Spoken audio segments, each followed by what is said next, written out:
steaming into your inbox faster than a wrong un after the works Christmas party. This is Utter Punts.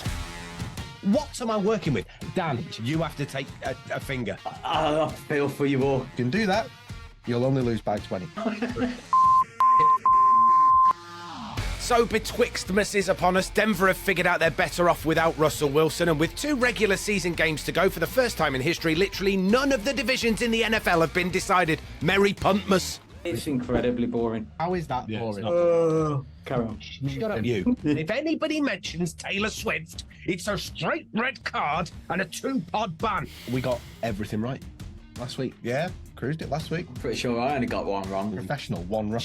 Unbelievable. I tell you what, it's Harry. Press the button.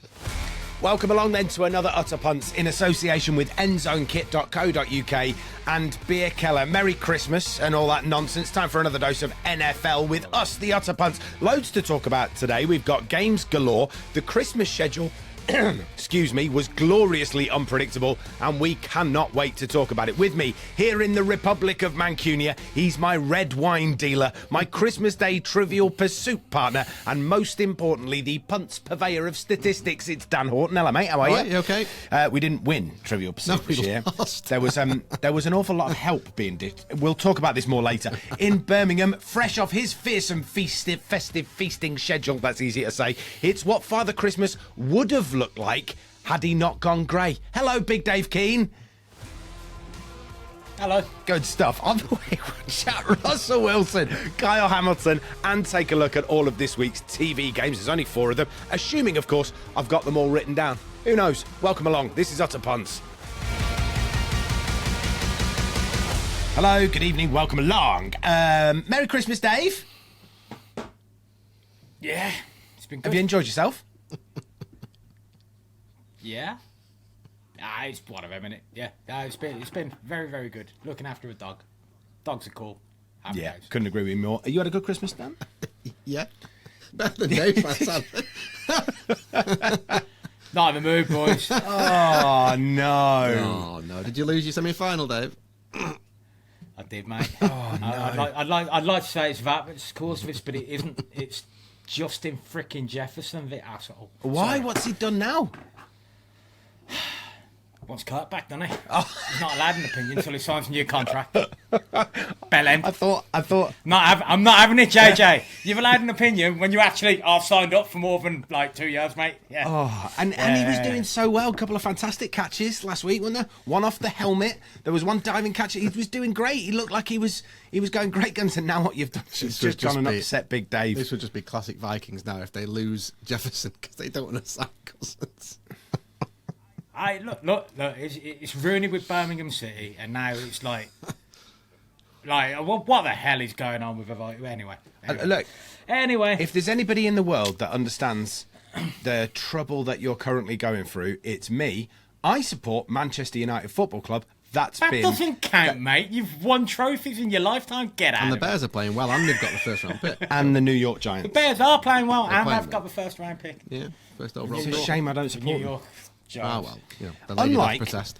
Unlike my cousin's other half, who is a Chicago Bears fan, Yeah. and also a fan of the podcast, which was really great. So we found out yesterday, we were at a family function, weren't we?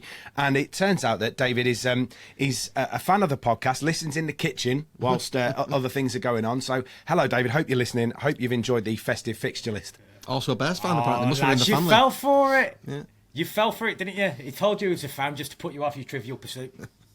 Yeah, look, all I would say is that there was an awful lot of generosity coming from our side of the Trivial Pursuit table. Well, we were trying to make sure we carried on playing. Yeah. And then it shot us in the foot a little bit. So we essentially we had a member of the party that maybe wasn't all that enamoured with completing the task at hand, and we then had to basically play with kit gloves to make sure that member of the party completed the task at hand. But not too far, because then it was arrogant. Because then it looks, then you're very arrogant with your knowledge, is what I said. Actually, what I will say, Dave, is it's very good practice for this evening, mate. Yeah, it's what I go through every week with you, mate. I don't know how you put up with me. Honestly, I've said, Oh, I've said look it at before. those eggshells over there. Yeah. Oh, no. Get them straight back out of the cupboard. You're going to need plenty more. Right, let's do the news, shall we? Do you want to start, Dave? Because I think this is probably the biggest news of the week in the NFL, isn't it? Oh, Mr. Russell Wilson Yeah. with his. The thing is, they've dropped him for 2 games. There's a logic behind it. The logic is that if he gets injured over the next 2 games and he can't pass a physical on the first day of next league season, he basically costs him an extra $37 million in guaranteed money, which you can understand why they might not want to pay him that. But it's cap out anyway. The trade for Seattle from that trade got Witherspoon. They took the cornerback Witherspoon, and they also took a second round edge last year, Evans, who's starting to look pretty good. And I'm sure there was someone else who's George Cross, Charles Cross, and Boye Mafe, yeah. So like you're basically in a situation there where Seattle have won that trade, fair enough, but the fact that the Broncos are severely handicapped in terms of their cap space for the next 2 to 3 years, come what may.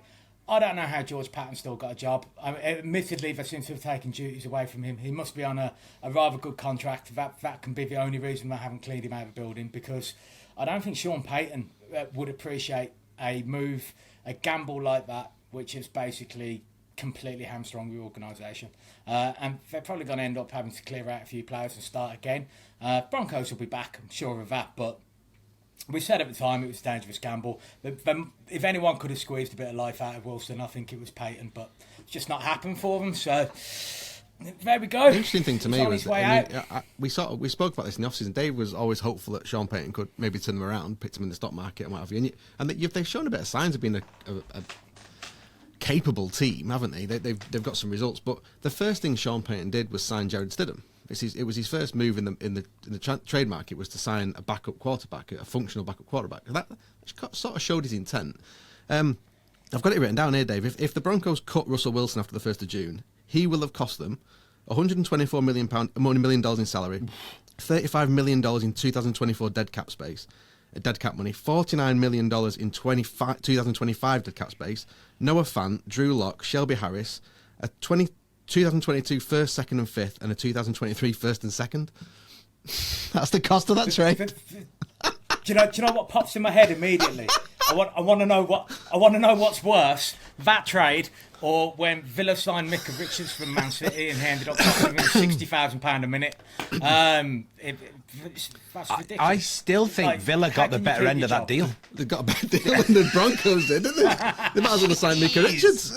I'd have signed Micah Richards. I mean, at least you've got the excuse that you confused him with Micah Parsons, which, you know... I'm not sure he's worth that. No, crikey, Charlie, that's absolutely astonishing.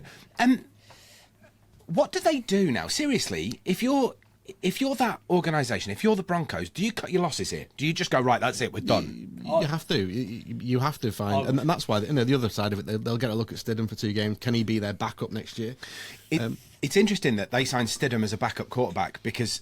obviously, there were some concerns around whether or not Russell Wilson was going to be able to do the job for Payton. And it's exactly what the Jets didn't do when they lost Aaron Rodgers at the beginning of the season. And it's something that they're getting the Jets are getting a lot of stick at the moment around the media for a lack of foresight on that.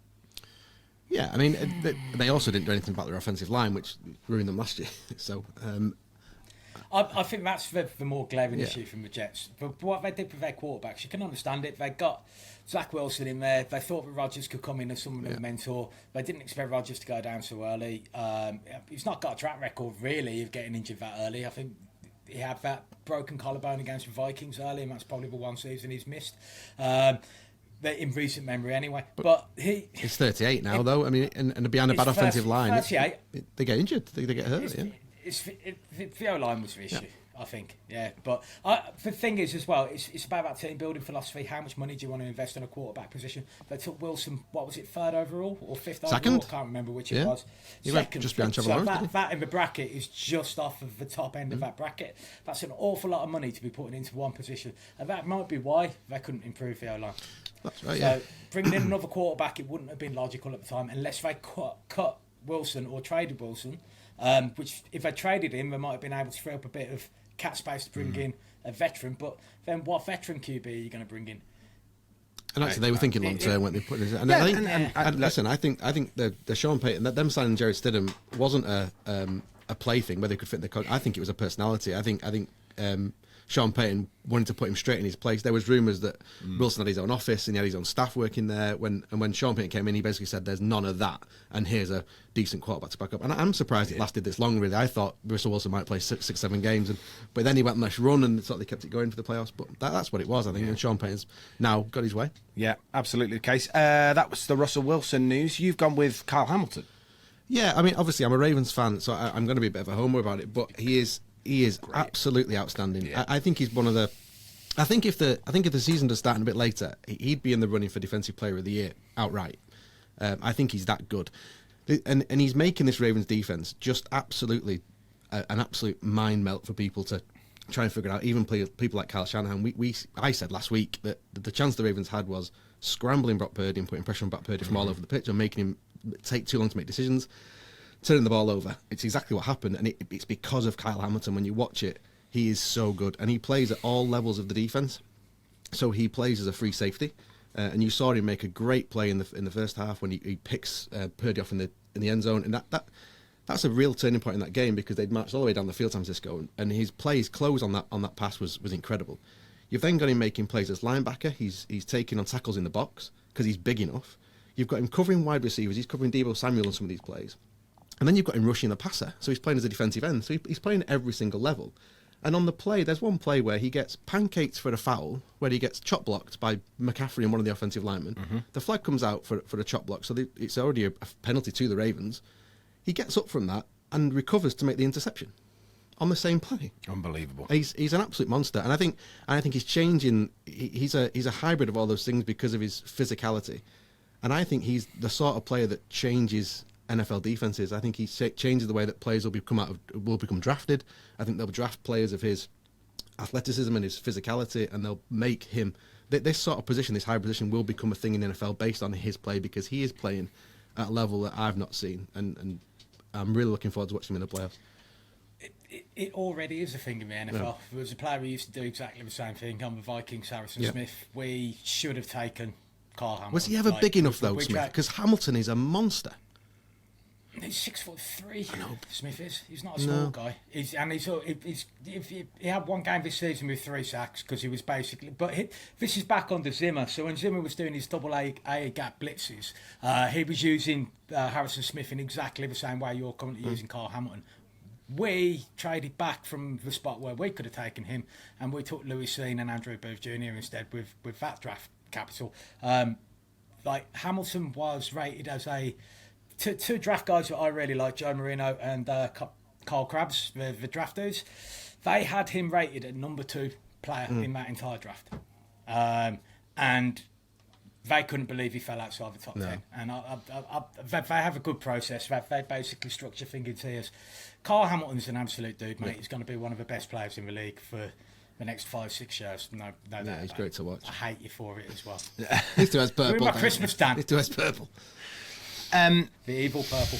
I was going to play a bit of a game, and then I was doing some research in various bits and pieces and thought that actually we should talk about Joe Flacco, who is enjoying this. See, and it's really weird. So look what happened to both of these two faces when I mentioned his name. Dave has broken out in a smile for the first time in 16 minutes, and Dan's grinning as well, and for obvious reasons with the Ravens fan next to me. But since week 13, he has the most passing yards in the NFL. He has the most passing touchdowns in the NFL. He is enjoying a renaissance like no other. And I'm not sure. I mean, he's going into a proper heater as well, which is, it's just incredible to see somebody who is at the back end of his NFL career still showing how much quality he's got, isn't it? Dave, do you want to have a chat about Joe Flacco first? Well, Joe Flacco was sitting at home on the couch at a point where the Vikings needed a quarterback. Everything's a Vikings limb. And we went and traded for Dobbs, which, happy with that anyway.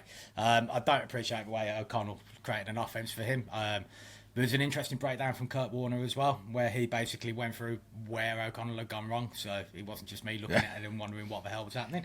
But Flacco is an absolute... I mean, he gives me hope that the Browns meet the Ravens in the playoffs and knock the Ravens out, because that for me will be just a wonderful moment. That will potentially save my season.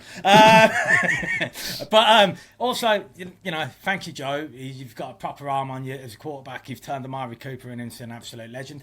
Flacco and Cooper destroyed my fantasy football this week. No one gives a shit about that, but me and Dan did, because could have been a final. I was really hoping that was going to be the case as well. It could have been, but So I mean, I just love seeing it. Like I've got a soft spot for the Browns, because they really are for me the ultimate sexton of the NFL. And I just want to see the Ravens get knocked out by the Browns. Tell me what you like, Flacco. Do we need to get you like a sign that says "looking for a fight" at some stage, just so that when you fancy it, you can just... Producer Bell says you just need to look at his face. It's almost like he knows you. I want to get him a sign, maybe in the edit we could put a big neon one that says I'm poking to get a reaction out of Dan. Listen, he sent the Rams to beat the Ravens, we smashed them. He sent the Lions, we smashed them. He sent the Seahawks, smashed them. He sent the 49ers on Christmas Day, we smashed them as well. Bring on the Browns. Bring on anybody. What a statement win that was. Almost like the Ravens are the best team in the AFC, isn't it, Dan? I don't think they are, but we'll see. Unbelievable. Look, so just props to Joe Flacco, essentially, from all of us, because it's really good to see somebody at the sort of renaissance end of his career, the twilight of his career, coming back and making a bit of a statement the way that he's doing. So great stuff, and long may it continue. He'd have been great news if you'd have had him in your fantasy game day lineup this week with Amari Cooper. Cheap as well. Yeah, right? really cheap. And, maybe there's a pick in there for you in a little bit. We'll talk about Fantasy Game Day in just a moment. But first, I wanted to let you know about endzonekit.co.uk. They are a bunch of beauties. And here's a little bit more. Utter Punts is proudly sponsored by one of the best kit suppliers out there, Endzone Kit. Endzone is a transatlantic company whose mission is to make finding kit a little bit easier and a little bit more affordable, so you can represent your favourite American sports teams. Whether you're looking for NFL, college football, baseball, hockey or basketball memorabilia, Endzone's got you covered. With sizes from newborn up to 3XL, anyone can find something at endzonekit.co.uk. And one of the things that we love is that they have a whole range of retro and pre-loved gear, so you can rock your vintage style while supporting your team. So why not head to endzonekit.co.uk and find yourself a bargain? And because you listen to Utter Punts, you can have a 15% discount at checkout when you use the code PUNTS. endzonekit.co.uk, the place to go for your American sports kit. So if you've got some Christmas money left over, some pocket money that maybe you received, get yourself to endzonekit.co.uk and get it spent, because there's some really good stuff on there. Let's talk about the stock market game very briefly. We're getting to the point in the season where there's not a lot of point until we hit the playoffs as to try and figure out what's going on. So big swings this week. I've lost 10 points. I'm down to -2. Dan's gained a load of points. He's up to 34. Dave's in second place on 20 points, being let down at the moment by the Tennessee Titans. But as Dan and I were talking about before we came on air, this week alone could see some 20-point swings in the stock market game. And we will go through that as and when it becomes apparent, rather than spending too much time on it today, which brings us neatly onto the Fantasy Game Day app. You mentioned them before we heard from endzonekit.co.uk, Dan. Couple of game weeks, and do you want to take your flowers now? I don't know what you mean. Yeah, you do. It was posted everywhere.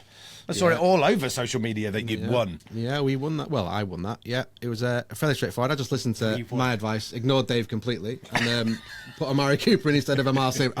Brown, and off we went. Won by about 30 points in the end. Impressive stuff. So, if you don't know what the Fantasy Game Day, if you don't know what it is, it's basically fantasy football but made in the UK. So all of the numbers and various bits and pieces are all in pounds rather than dollars, and there's no conversion when you have to go and put some money in your account, etc., etc. It's all done in pounds, shillings and pence, which is... It's not done in pounds, shillings and pence. That's ridiculous. It's done in pounds and pence because it's not 1970.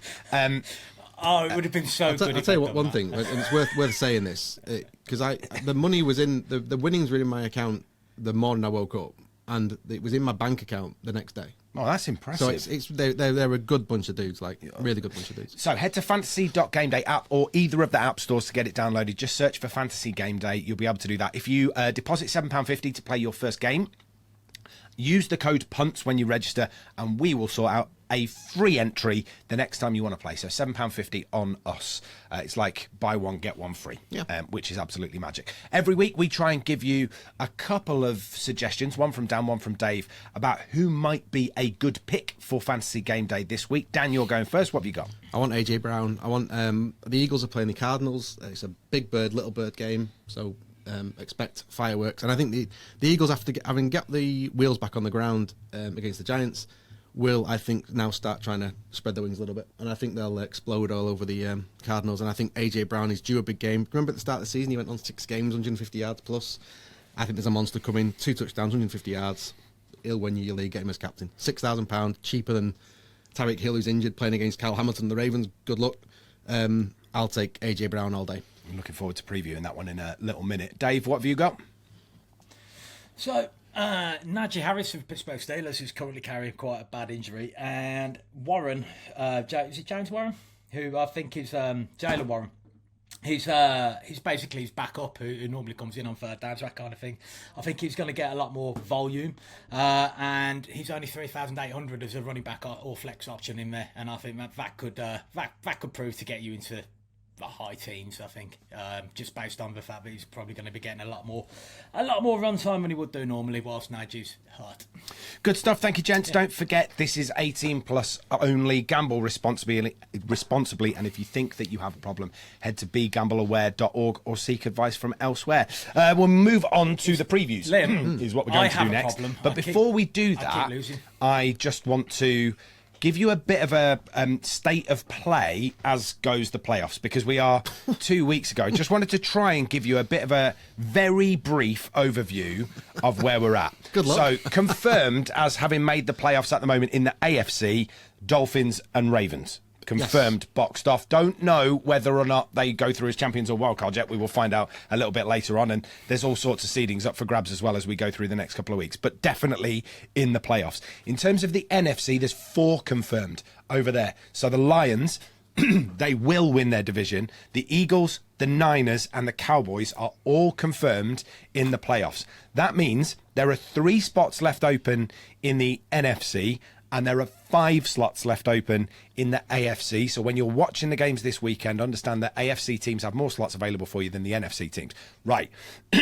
Favourites currently to make up the rest of those are Chiefs, Jags, Browns, Bills and Colts currently for the AFC. And in the NFC, the 3 favourites to make the playoffs are the Bucks, the Rams and the Seahawks.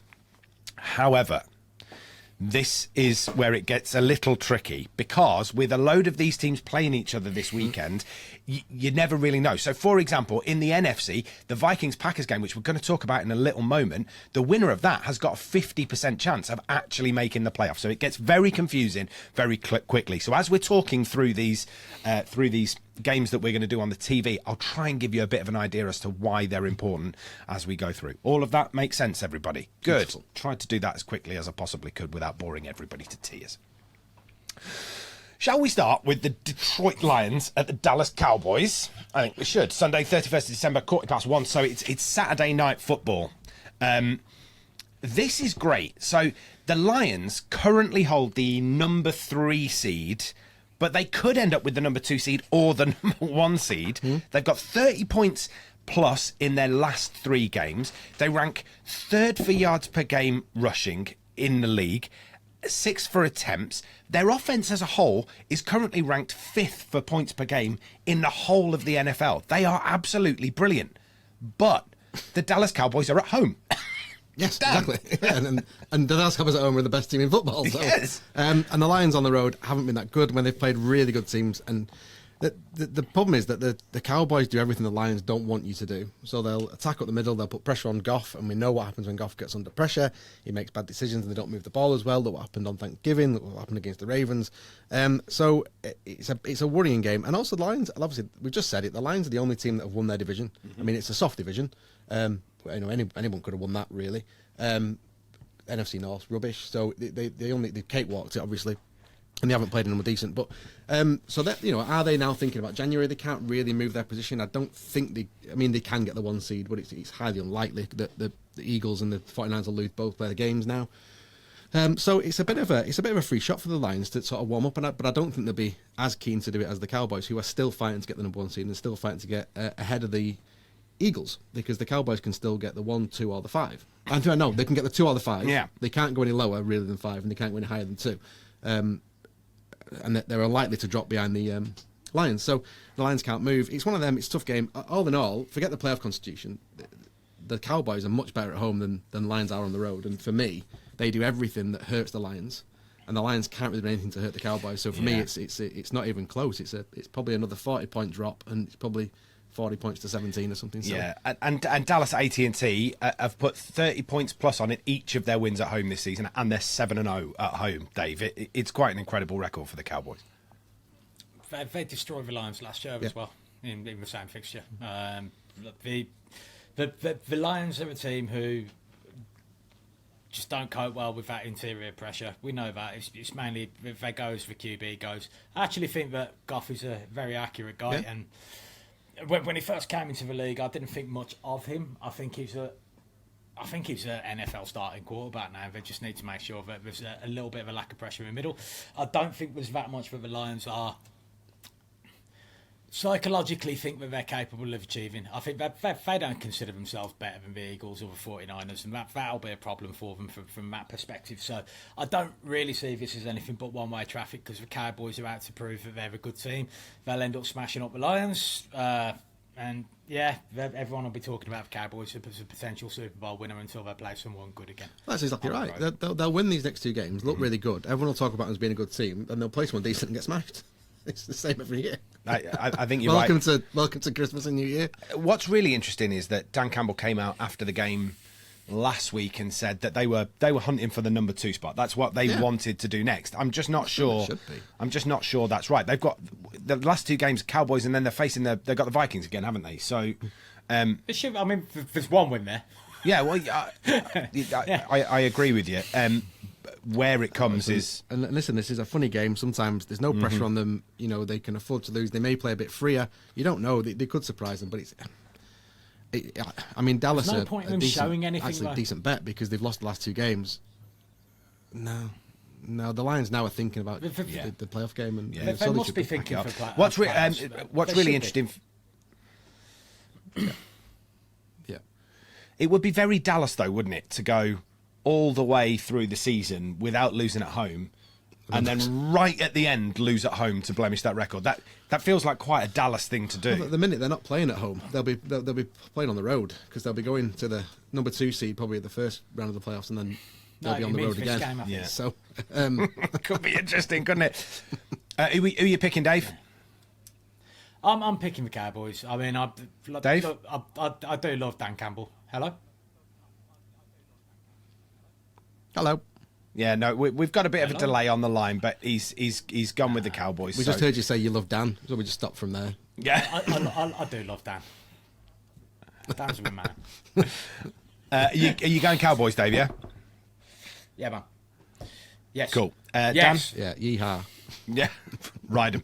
I'm going to go here. I pick Lions, just because in my experience of working in sport, those records that you would really quite like, we've got a great home record, we would like to keep that home record going, invariably come back and bite you on the backside at some point, and I just wonder whether it might be here for the Lions. So I'm going to go with the Lions, just on nothing other than the law of sod. Listen, they're a good team. You don't win that many games without being a good work, team. man. Yeah, I respect that. Fair. That's thrown me off. I don't think he's ever said anything so nice to me in my entire life. It's the delay. Is that what it was? Was he saying I respect that to you and not to me? That makes a lot more sense.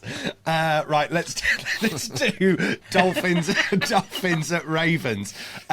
This one is quite tasty, isn't it? I've just caught up with Hard Knocks, and that's been quite interesting. I loved Mike McDaniel before. I now love the man even more. He's been absolutely incredible in Hard Knocks. Just the way that he goes about himself and the way that he sort of works with that team and how he gets them all on the same page has been really, really fun to watch. So there's a little bit of me here that wouldn't mind the Dolphins going on and beating the Ravens, but I don't really see it happening. Top seed, home field advantage in the playoffs, and an extra week to rest up. That is what is on the line. Dan. Well, 2 weeks to rest up, because it means if the Ravens win at home this week, they can really rest players the week after as well, or just tend to people who've got a few nicks and give themselves 2 weeks break, which would be great. But the problem is the game week 18 is the Steelers and they'll want to trash them. So I don't think that'll happen. And this is a good game. The Ravens are healthy, other than at running back, but their running game is built around Lamar Jackson, and he looks now like he's just started to say, right, I've got this far in the season now, it's go time. And his rushing stats have gone up in the last 3 games massively. He was clearly protecting himself at the start of the year. Fair play. Gus Edwards is good enough. Justice Hill's good. So the running game's okay. And the defense is just is formidable. Secondary has been ridiculous. And both lines are playing really well, both healthy again. So the Ravens team look good. And the Dolphins are a bit banged up. They've come out of that Cowboys game a bit limpy. Jalen Waddle's not practiced all week. Raheem Mostert's gone out the game. Devon A-Chain's been struggling in practice this week. So I don't think the Dolphins are 100%. Even Tua's sort of not been well, and he's sort of been limited in practice as well. So I think it's a tricky one. And at some point, if this game gets tough, the Dolphins have got to consider that they've got the Bills at home in Week 18. And ultimately, all they need to do is beat the Bills in Week 18, and they win the AFC East. So at some point, I think if the Ravens can start well here and get on top, I think the Dolphins' mindset might just drift towards Sunday. If the Ravens let the Dolphins come into it, and listen, Tyreek Hill plays on this Dolphins team. So anything can happen. Absolutely right. But when you've not got to worry about Jalen Waddle as well, I think it's easier to defend. And I think the way the Ravens are playing with the safeties deep, they're almost playing with 3 safeties and 3 corners, which is odd, but that's what they're doing. And I think they can cover, or they can cause Tua enough problems to stop the quick release, and then we'll see what happened against Purdy, I think, last week. So for me, the Ravens have got a great setup here. They win at home this week, they win at home next week, they're the number 1 seed. The only problem for me is that beating the Dolphins probably puts the Bills definitely in. Yeah. And they're the one team I don't really want to play. Oh, dear. Dave, do you fancy this one? It's come at the wrong time for the Dolphins. They're too banged up. I can't see them competing. Like I do think the Ravens are the best team in the AFC. I think they're better than the Bills by quite a margin, but Dan disagrees. I think to protect the Ravens a little bit from expectations, if I'm honest, mate, because I think that's nonsense and you know it. So basically, I think the Ravens are by far the best team in there, and with all of the injuries that we've got, including Tyreek Hill playing with a gammy hand. Yeah. I mean, for me, the sensible choice would be sit them. Arcane, Mostart, get them fit, get them ready for the final game of the season. But I don't think that's how Mike McDaniel thinks, and I think he's going to give it his best shot against you. And if it's close towards the end, maybe they can sneak it, but I'm expecting you guys to win it by probably 15, 16 points, if I'm honest. What I love about this is that we get to start digging into some of the stats here. So Miami have given up the 3rd fewest sacks in the league this season with 27, but the Ravens have got the most sacks in the NFL this season with 54. So you've got the sack-hungry Ravens versus the sack-stingy Dolphins. That's going to be really interesting to watch. And I think for me, given the chunky plays that were given up by the Ravens to the likes of George Kittle and Brandon Ayuk, and they were chunky, 120 yards to Kittle, another 80-something yards to Ayuk last week, and I just wonder whether Tyreek Hill has the ability, Dave, to really make hay against the Ravens in that department. He does, but at the same time, he can't do it on his own. If you can treble him, then you're in trouble, right? And for me, that's what they're going to do. I think Dan called it perfectly in terms of getting Tua off his quick release. Tua gets rid of the ball so fast. And it is a little bit unusual as well for defences to play against someone who's left-handed, because you don't find that many left-handed QBs in the NFL. In fact, when Tua first came out, people thought that his film looked bad, but then someone did a mirror image. Yeah. So that it looked like he was playing with his right hand. And suddenly it all made sense. It was unreal. So I think that brings about an element of uniqueness that can potentially be exploited, but I just don't think it's the right time. if they met in the playoffs and the Dolphins were fully fit, even going to the Ravens, I think I'd give them a better chance than in this game, on this context, with this current situation. That's literally all it is for me. But I do think the Ravens are pretty special. So Cool. I'm going Ravens. Yeah. Ravens. I think that's 3 of us, isn't it, Dave?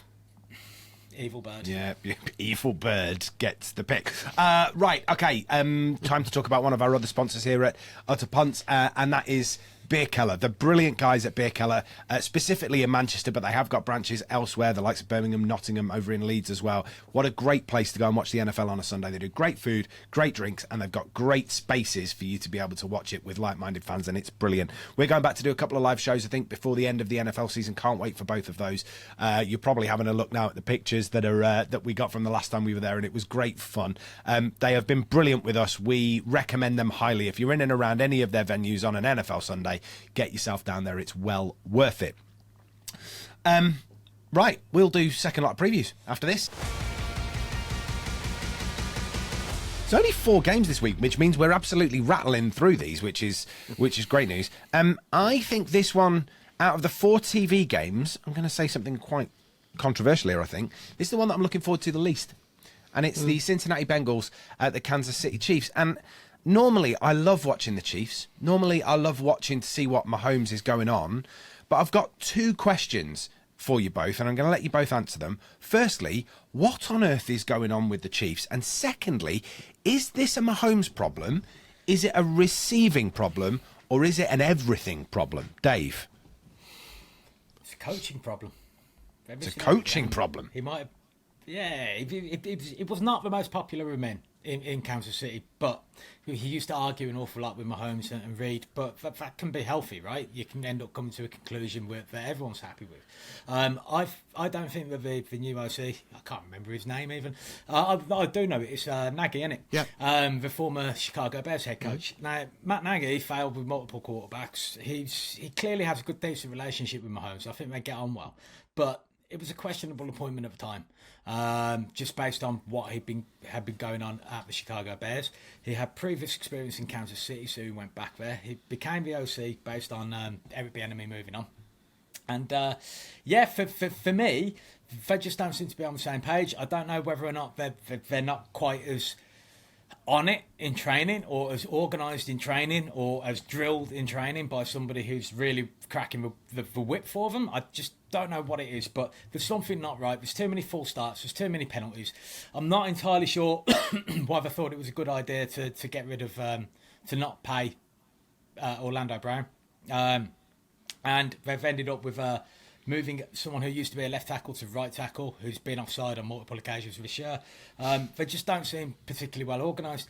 But Mahomes is still Mahomes, man. And it can still click at any point for them. So I wouldn't write them off. Far from it. I just think that there's been a change in the staff makeup at Kansas City, and they're still adjusting, and it might turn out it wasn't the right call. I don't know. I don't want to judge it. I don't know the internal ins and outs of it, but that wide receiver core haven't got that much talent about them, so they need to be spot on. They can't be giving away penalties and putting themselves behind the chains, because then everyone's teeing off on Mahomes.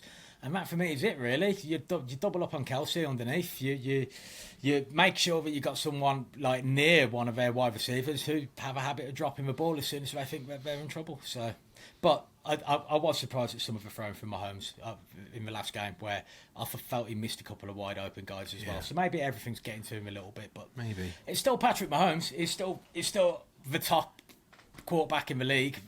In many ways, definitely top 5, no matter how you cut it. So that'll be fine. Same 2 questions for you, mate. What's happening with the Chiefs? Is it a Mahomes problem, a receiving problem, or an everything problem? A bit of everything. I've written down the days of the Chiefs will come good have gone, because it's now week 17. That's not happening. They're not going to figure this out from a scheme point of view. I agree with David on many things. For me, just 2 points really to add. One is, it's the same receiving core that won the Super Bowl, but they've lost Juju Smith-Schuster, who isn't all that, and they've replaced him with Rashee Rice, who actually I think is better. So actually, their receiving core is better. Okay, they've got a better run game this year than last year. They're not having fun. They're not enjoying themselves. And I think that's a big difference. I know that sounds silly, but it's not fun and it's not easy for them this year. Remember this time last year, they were doing the ringer roses against the Raiders, and all coming out of the huddle, doing the spin and then lining up? Where's that Chiefs fun gone? Mahomes isn't enjoying himself, so there's clearly difficulties. I think Dave's absolutely right with Eric Bieniemy. We said it earlier in the year, what a good job he was doing at Washington.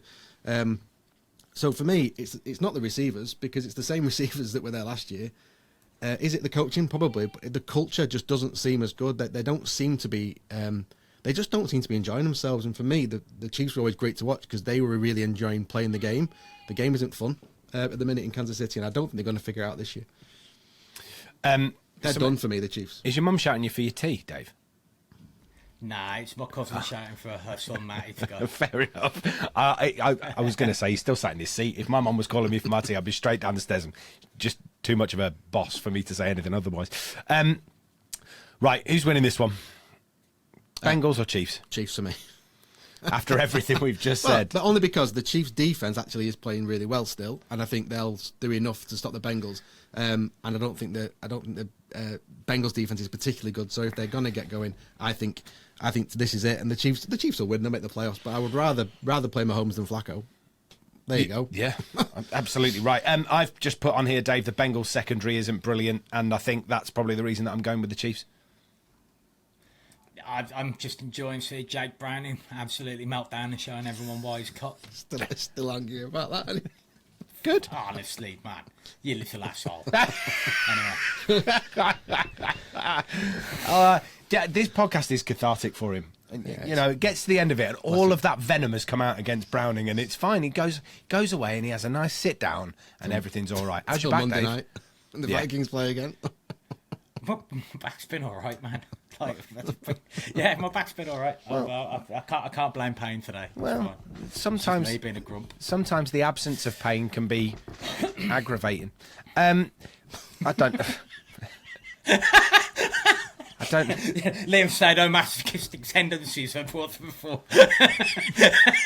You know, we've got those clips at the beginning. You know, we've got those clips at the beginning of the podcast where I say something really stupid and producer Andy immediately puts it in at the beginning. He's laughing his head off over here. Yeah, he's just noted the time down. You know what's coming in next week's intro, don't you? Jesus, fuck. Green Bay Packers at Minnesota Vikings. Sunday night football on a Monday morning. Dave, go on. This is your moment. I'll be watching. I've bought myself a new scalpel. It's nicely sharp. No, I'm joking. Used it for carving I hate Kirk into the arm of his chair. Everything. Yeah, I mean, like, quite honestly, I expect the Packers to win. I hope the Vikings now should be thinking about next year. Even if we limped into the playoffs, we haven't got a QB good enough to do anything against anybody. We should have been thinking about next year a lot earlier than we are than now. But for me, it's one of those where the Packers on the road coming in looking to spoil the fun. For some reason, they have suspended Shia Alexander. I think it's for this game over him crashing the coin toss at the start of the last game. Mm-hmm. Did you spot that? Yep. Absolutely because brilliant. it's from Carolina. Yeah. Wow. Yeah. So the upshot of it was he very nearly managed to make sure that the Packers didn't have a kick-off in the whole game because they won the coin toss and he said, we'll defend. I think we've discussed this before when a team nearly made the same mistake. Basically, you have a choice at the start. You can defer your decision as to what you're going to do until half-time, or you can make the decision now. If you say, we're defending, that is a decision that's been made, and then Carolina would have got the choice at the start of that second half as well. So they haven't got Jair Alexander, so maybe Justin Jefferson might be able to eat a little bit there. But I don't know who's going to be playing at QB. It's Jaron Hall, Dave. They've just announced it literally in the last hour. Jaron Hall's going to be the starting quarterback. So I was going to ask you about Jaron Hall. I don't know much about him. Yeah. So he's an older drafted quarterback. He's quite a mature guy. He's got a whole family, and you know, I think he's a Mormon and like very serious dude. He's proven to be pretty good at learning the offense, but he got concussed very early on when he started earlier this season. He'd actually gone 7 of 8 for and led a pretty decent drive, but I got absolutely smashed on the goal line. So it was him that went out that got Dobbs in the lineup, wasn't it? Was that right? Yeah, he started that game well, didn't he? Yeah, so he started that game well. Yeah, he did. He like I say, he was actually taking a design run, trying to go over the goal line and got destroyed on it. He will be, I think, better and safer with the ball than Nick Mullins. And it actually does give me a little bit more hope if it's him that's going to be playing, that maybe we can do something against the Packers. Love has been playing to a high level for the Packers, and the Packers' offense does appear to have clicked. But they are very reliant on Christian Watson, who's been struggling with a hamstring injury, I believe. So hopefully that continues. It's basically two wounded teams who are having a fight to see who can get beaten up by getting to the playoffs, right? That's all it is. It's a battle for worst draft position. The only plus point from my perspective might be we might see some flashes from Jaron Hall and see whether or not it gives us options in the off season, because the last thing I want to do is keep Kirk Cousins for the cost of losing Justin Jefferson, which, based on the way the caps currently are set up, that could well happen. So where JJ is calling for Cousins to stay, like I say, sign your deal first, mate. Then we'll discuss whether or not we're going to kick Cousins around for you. Is that is that four starting quarterbacks? I've just written them down. Is that Cousins, Hall, Dobbs, Mullins? Dobbs, Hall. Mullins, we've had four this year. Yeah, I mean, channeling your inner San Francisco 49ers from the Super Bowl, aren't you? How many quarterbacks did they go through last season? 5. Well, it's interesting because I think the Browns have had 5, haven't they? And they're still in for the number 1 seed. Madness. What's that one quarterback that came in for San Francisco towards the end of the game? It wasn't Joshua Dobbs. It was a guy with a similar name to him, but we should try and get Josh Johnson. Josh Johnson played for them, didn't he? There we go. Josh Johnson. That was it. Well, we the should try Ravens and get now. him in just for. Is it the Ravens? Is he? The Ravens have got. They've got the first all-black quarterback room. So you've got Lamar Jackson, Tyler Huntley, and Josh Johnson. Oh, that's a great piece of trivia. Great piece of trivia. So both of these have got about a 50% chance of making the playoffs if they get a win in this game. If we're really drilling down on this, the Vikings, if they win, would have a 49% chance according to the NFL website. The Packers would have a 55% chance of making it. So it's tight between the two of them. Justin Jefferson coming in, we spoke about this, really good catches. The Vikings have lost 4 out of the last 5, and the only win in there was a 3-0 win against the Raiders. So things not necessarily clicking for the Vikings at the moment, but it would be quite typically Minnesota, wouldn't it, Dave, to ruin your weekend by going on and beating the Packers? Probably. I mean, I don't know that we've got the second worst form in the entire NFL right now. Like, I think only the Washington's worst run or so over the last 6 games. So yeah, I mean, it's literally one of those. It's hard to watch, isn't it? Like a straight off. It's hard to watch them going through this. I disagree. I disagree a little bit. I think that the Vikings started terribly this year, and the fact that they're still in and they've got such a good chance of making the playoffs is a testament to them. It's a testament to their coaching staff. 1-4, and then you lost your starting quarterback. So yeah. I do, yeah. You've mentioned it a couple of times, actually. We may have got away with it the first one, but I think you might have got copped in the second. I think the Packers' defense is about as bad as there is. It's awful. So I think Jefferson, I think will have a good game. Addison will have a good game. Hawkinson's out for the year, though. That would worry me, Dave. Other than that, I think the Packers' defense is terrible, and the Packers' offense, I think you can cope with. I think your defense, I think they're nothing special on offense. I think they're very basic. They're very effective, and they've been good when Watson's played, but they're nothing special. And I think your defense is just about better than average. So I think you can stop them on offense, and I think you can score points on when you've got the ball. And at home, I think it's Vikings all day long. No pressure. They're the better team. Hawkinson being out. Yeah, you're the better team. Well, Hawkinson being out hurts us, but we have got Nick Muse, who should be coming in. Who's an interesting one. He was good enough that we kept him, even though we kept 4 tight ends over the summer. And his brother plays in the NFL as well, and he's like a bit of an athlete. And he's a fun guy. Like I've seen him do a hurdle where he did a front flip, like over someone, which is pretty cool. Like, so even if Hawkinson's out, there should be plenty of action for the Vikings tight ends. And I'd have thought that it would make the most sense to use Nick Muse as the pass catching tight end, simply because I don't think he's particularly tried and tested as a blocker. We've got Oliver and Johnny Munt for that, so I can see Nick Muse getting a little bit of use. So I think with the young running back you've got, with Jaron Hall if he's mobile, with Addison, Jefferson and Osborne, I think you've got enough, especially with that Jair Alexander there. This Joe Berry defense is pretty rank. I think he's the first coach fired come Black Monday, to be honest. He should be. He shouldn't have got a new job after the Browns, mate. Who are we going with then? Vikings for me. Dave? Skull. I'm going to go with the tie. Liam. Yeah, do you know what? I respect that. I'm going to go Vikings. I mean, I don't know. Jordan Love's playing pretty well. Aaron not Jones actually, going last into our few best games. performance of the season. No, I'm going Vikings. Right, time to do bets. Dan, what have you got for us for your bet for this week? Yeah, in fact, we've mostly agreed there, and it sort of supports what I'm going to do. Is I'm going to pick all of these 4 games, Yeah. and I'm going to go Cowboys, Ravens, Chiefs, Vikings, and it's nearly 5-1. Oof. Fair enough. Dave, what have you gone with? He's digging it out. Brilliant. It's in his bet history. I'm not digging it out, mate. It should be on Chrome, but Chrome has crashed. Well done, Google. Yeah. Well done, Google. I'll just fill, and you Who's just you just shout it when you're ready. Mate. I've got it, mate. He's got it. So it's what I've got.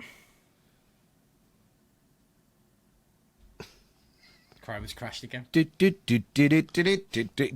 need to do a dance, bit of a song, some hold music. Maybe we can cue the hold music.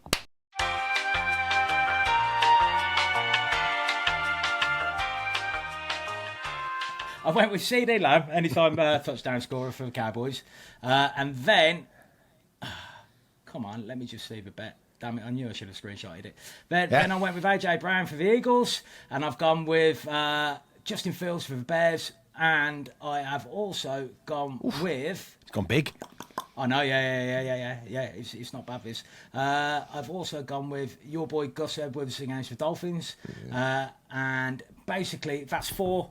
But what I recommend you do is bet it as trios, trips, like a couple of quid on each. It comes to a total of about 12-1 if you do the 4-way run. But quite honestly, I think they're all decent money Yeah. Live a little. at the moment in those games. Love it. All right, we will get those up for you on social media as well. It means that it is time for this, and that means we've got 2 minutes left, and it is just the Utter Punts of the Week nominations. Dan, you get to go first today. What have you got? We've got Jack Jones, the cornerback of the Raiders, who, after getting a pick 6 against the Chiefs, fair play, went and celebrated, ran with the ball to the crowd, went to give the ball to a kid in the crowd, realised he had a Chiefs hat on and snatched it away from him and ran off. No, you can't do that. The kid was about 6. No. So, Jack, that's fine, you do that, but you need to understand something. That kid who's 6 has witnessed more Super Bowl wins than you'll have playoff games in your career playing for them. So he wins, you're a dick, and your team is shit. Merry Christmas. Oh, that is exactly what the Utter Punt of the Week is supposed to be about. Dave. Mate, I've already mentioned it on several occasions. I was going to go with something else, but I can't because I keep thinking Justin about Jefferson. Justin Yeah. Jefferson. Stop going on about Kirk Cousins getting extensions until you've signed a deal. Like, if you've signed a deal, that's fine, but you haven't. So shut up, mate. Like, I love you. I do love you, but I don't love Kirk, and I do want to actually enjoy watching the Vikings play at some point I think in he'd the look next good in a decade. Packers uniform, Justin Jefferson. Oh, no. Wowzers. It's fair. Like, he's passionate about it, and I'm down with it. I have gone for 121 nominations this week. Are you ready? I'm going to read them all. 17 referees, 19 umpires, 17 down judges, 17 line judges, 17 field judges, 17 side judges, and 17 back judges. We are still looking at annoying decisions made every single week. A horrible lack of consistency every single week. Players having to vent on social media that they're being limited by the calls that are being made. I'm looking at you, Micah Parsons, really unhappy this week about the way that things are being called. We've seen so many terrible roughing the passer calls, so many terrible pass interference non-calls this season too. I'm not harbouring any grudges, but there was a really neat example on Wandale Robinson on Christmas Day. Let's not even talk about the referee tripping Lamar Jackson and then calling it intentional grounding and giving the bloody safety. I don't care what the rules say. That is batshit mental. Change the rules. The offside situation is just laughable. Here's the rub. When you've got owners, coaches, players, fans, and media all complaining about the same thing, you probably deserve an Utter Punts of the Week nomination. Okay. I'm just going to throw it, but Liam, you win. Like, I agree. What the hell is... What are they all playing at? It's getting worse. It's It's definitely getting worse. They're getting the league accused of being scripted. because they are throwing out absolutely random things. Also, we have a society now where we're not allowed to criticise referees in our football. We're not allowed to criticise them in their football. They're doing a dog shit job, everybody. Yeah, correct, you should be able Dave. to point it out when they are wrong, right? If you do a agree bad more. job, you should be called out on it. And the media are meant to be a check and a balance. They are meant to be the people who do identify this stuff. They are not meant to sign deals where they agree not to criticise referees. Or- the fact that that is in place is crazy. Or indeed, when they get officials on TV channels to talk about decisions that have been made, not challenge it. them about the decisions that have been made. Yeah. And I'm looking at both. Yeah. I'm looking at both the NFL and elsewhere here Yeah, too. It's yeah. just 100%. just all we It's want. a nonsense. All we want is some consistency. And if you CD Lamb and you're having your trousers removed on your way into the end zone, that has got to be pass interference. I don't care. His kicks are halfway round his legs. Ridiculous. David, it's been absolutely brilliant having your energy. Dan, it's been absolutely brilliant having you in the room. We will see you next week.